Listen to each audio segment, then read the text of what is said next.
So I was lurking this morning on the Reddit relationship forum, and I found this question from this guy who's basically having nightmares of his girlfriend's past going through his head like a home movie on repeat. So I thought it would be a good idea to go through this guy's question, see if anything resonates with you, and see what kind of insight I might be able to provide. So let's bust it open and see what our boy is dealing with. It says, hey, I've more or less diagnosed myself with retroactive jealousy through research I've done. Great, he self-diagnosed himself. This is starting out great. So situation, I've been dating this girl for 2+ years now. We're both in our mid-20s. This is the first real serious relationship for both of us. On paper, we're just about perfect for each other. Yes, I actually compiled a list and wrote it out. Nice. Okay, so he's got retroactive jealousy, the whole OCD thing. All right, starting to paint a great picture here. He says, I have basically all the symptoms of retroactive jealousy. Mental movies. So those were the nightmares I was saying, where he's just replaying his girlfriend's past. He says constant thoughts related to her sexual past and such. So yeah, there it is. This is not the typical, oh my God, she had way too much sex. In fact, it's even questionable that she even had more experience. More partners, yes. And even then, only by a handful. It seems like the general consensus is it happens due to insecurity. Okay. I like this guy. I mean, he's very self-aware so far. Let's continue. He says, arguably, I guess I could say I have low self-esteem issues, and even then, only because I want to find something wrong. I realize that on paper, I'm probably very close to perfect for her, and all around a pretty decent person. All right, I take that back. Maybe a little bit too bold, but we'll let it ride. He says, much more so than almost everybody I've ever met. I'm confident that I have to do something absolutely horrible for her to consider replacing me. Plus, there are reasons I even got a chance and everyone else before failed.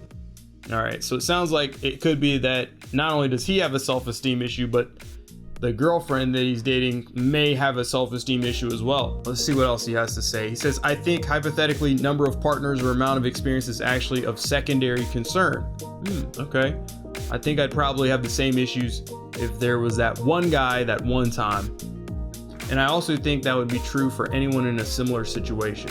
Basically, my question is, how do people deal with unsubstantiated jealousy? Counseling experiences. Is it at all effective? I've been looking for a solution for the past probably about a year with no hint of success. The whole idea of focus on the present and future because the past doesn't exist reasoning is completely ineffective. I found focusing on the other things besides a relationship to have some effect, such as work, for example. Overall, I think it might be more harm than good because you're artificially distancing yourself from your partner.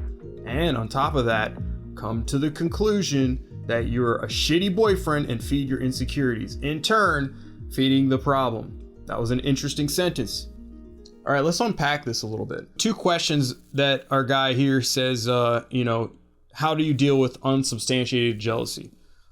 I wouldn't say that this is unsubstantiated. This is the thing. I would say that this is real jealousy. This is something that you really deal with when you're in a relationship and you're feeling like you might be in love with this person. Something that kind of comes along with those feelings are the feelings where you doubt the relationship and you doubt this person.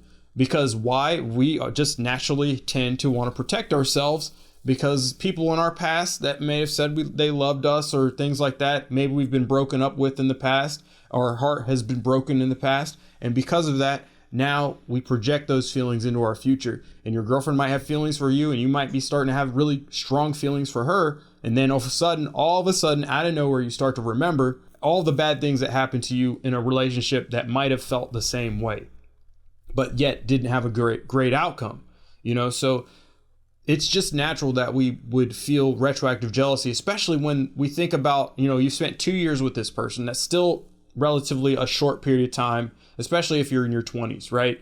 So this person, your girlfriend, has spent years, almost 2 decades without you in her life. All right. So all of the boyfriends, all the birthdays, like everything, all the experiences, all the firsts have been done without you. And now you're realizing like this insurmountable effort that's required to make up for all that lost time. Well, man, you got to chill out. You got to realize that if you really are in love and you really want to go for the long haul, and if you are even considering marriage, that this person, that you say you're perfect for each other, if you really want to get married and you really want to do something like that and be committed in that type of relationship, these are the feelings that you have to overcome now, because this is the time to do it. You will naturally start to build a life together. These feelings will kind of slowly and gradually just disintegrate. And over time, like let's say you're 10 years in, right? I'm over 10 years in my marriage, over 15 years with my wife in a relationship. And everybody has a past. I have a past. She has a past. Everyone has a past. I don't care if you're a virgin or not. You're always going to have a past, because there's no way to basically say you're not going to have any interaction with any other humans, right? Until you meet your spouse. That's ridiculous. So you have to know that they're going to have interactions with the opposite sex.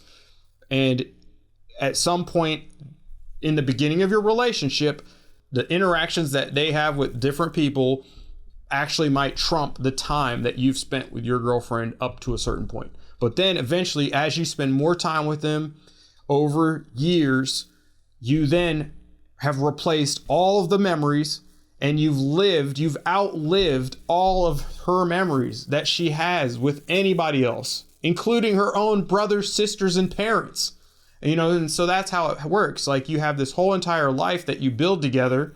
This is what real marriage actually is. And this is what I think really doesn't get discussed by anyone, really. I mean, I'm trying to discuss it here on this channel. You got red pillars that want to push their content. You have other people that push their information, but nobody really tells you what marriage actually is. It's not this state governed thing. Marriage happens without the state. The state doesn't have to be involved in a marriage at all. What really happens organically is exactly what this guy is experiencing. You actually have two people that are in completely two different worlds for decades. And then you take those two different worlds and you have this moment in time when they start to collide a little bit. And that's where the most tension is, when you're starting to figure out how do you integrate two completely separate individuals, completely separate worlds, completely separate lives into one. How do they meld into one? Well, it doesn't happen overnight. If you try to crush it, like trying to crush two atoms together, you're going to get a nuclear explosion. Through the challenges and through tension and through experience, we slowly mesh our lives together. And that takes years, decades. And then eventually you have one life. And through that one life, you have built your own memories. You've built your own life together. All of the things that happened prior to that are a distant memory. And so it doesn't even matter anymore. So it's our job as guys, we really do have to press past that. I think that we do struggle with that. I'm not saying women don't. They do. Everybody and anyone can struggle with retroactive jealousy, but for the most part, as guys, we do need to look at this and our opportunities to invest in someone else. And if we're going to go with a long-term commitment here, you need to find a way to say, you know what, I'm going for the long haul here, and I'm going to work through this. And it looks like he already has a couple things that he's doing. He's like, I'm trying to focus on work. I'm doing this. I'm doing that. He says, where does counseling get involved, right? Well, counseling is something that you use as a tool that I think really young people are underutilizing, but counseling is something that you use to help to balance out and to even out some of the really rocky stuff that may have happened in your past.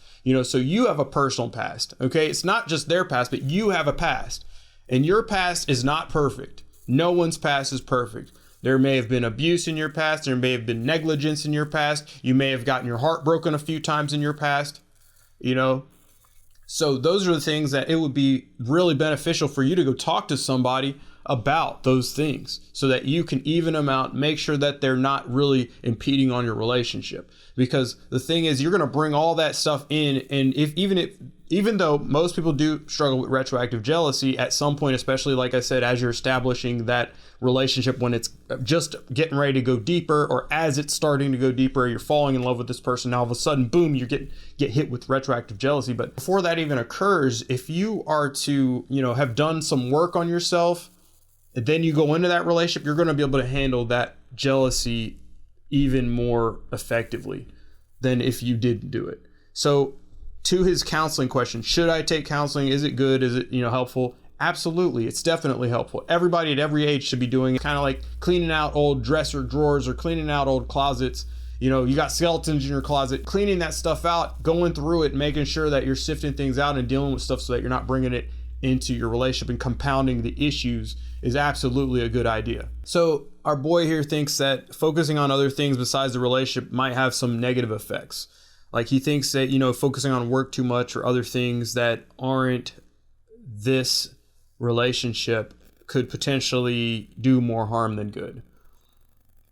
I would agree that if you focus on other things in an attempt to ignore retroactive jealousy, then absolutely that could do more harm than good. And what he's saying here, again, this guy he's pretty self-aware. I would say he's getting things down. He's got some things down really good here. He talks about his own personal insecurity, and I would say that's where I would pinpoint it, because really, if you're going to focus on something and if you've done the work and you've figured out that, okay, here's some things that I'm struggling with, he clearly states multiple times that he's got some self-esteem issues and he's insecure. So maybe even though he says he's confident, and even though his girlfriend thinks that he's perfect for her, he's perfect for her, but yet at the same time, he's insecure and he's worried about becoming a shitty boyfriend because he's neglecting the relationship and trying to focus too much on his own personal movies that are playing back in his head. Clearly, there's some contradictions going on right here with our boy. And that's perfectly fine. He's just trying to figure stuff out. But the thing is that I think if you are going to focus on something, trying to ignore it by going and distracting yourself is a bad idea. There's something you don't have in your life and you feel like you need it, or you need to level up something in your life. And when you level that up, you will be confident. And so in doing so, you're not ignoring the relationship. You're not neglecting the relationship, and you're not focusing on other things. You're actually helping because you're going after what's causing you to feel insecure or just not as confident as you could be. Okay, so like really not being confident and not being secure, and just this whole insecure kind of mentality where guys get really depressed and they can't get out of it. They're in a funk. Like when you're dealing with depression, if it goes on too long, you lose yourself. You lose your ability to be fun, exciting, spontaneous. Those are the things that your girlfriend is expecting you to be. Not to say that she won't support you or try to assist you in that. I think that when it comes to women, they really struggle a lot with dealing with men when they get into those states. When you reach a point that is difficult for you to be the person that you really are, or that they know you to be, and you can't get out of it, they see that as weakness. Some of them see that as weakness, and that does cause some problems down the road. So that's something that you definitely can deal with. That's going to help your relationship. It's going to target the retroactive jealousy. You're going to get better at that. You're not going to focus so much on her memories and her past and all that. As you're developing new memories with her, and you're helping yourself by removing some of the insecurities, you're building confidence in certain areas because you're tackling those things to increase or level up in certain skills so you can continue to be the perfect dude. If you like this type of content, please give this video a like so I know to continue to make this type of content in the future. I really appreciate you checking this video out and sticking around this long. Hopefully it was helpful for you. Thanks for watching, and I'll see you in the next video.